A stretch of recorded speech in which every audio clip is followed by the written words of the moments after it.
Kabalong mag-study no. Nagsige kag nilaag. Mana mo study? Mana no. Sige daw be, sulayan na to be kung naka-study bagyod, bright bagyod ka.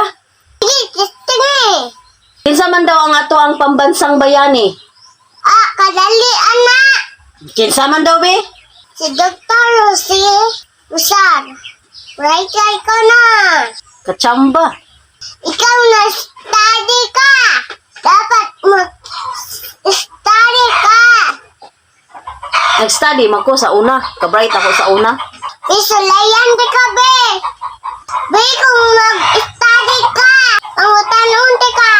Kinsa mo na sa Marites, be. Marites. Unsay Marites? Wala ka, bugo ka. Kana si Marites, mauna siya. Ang kachat di Papa. Ay, kachat.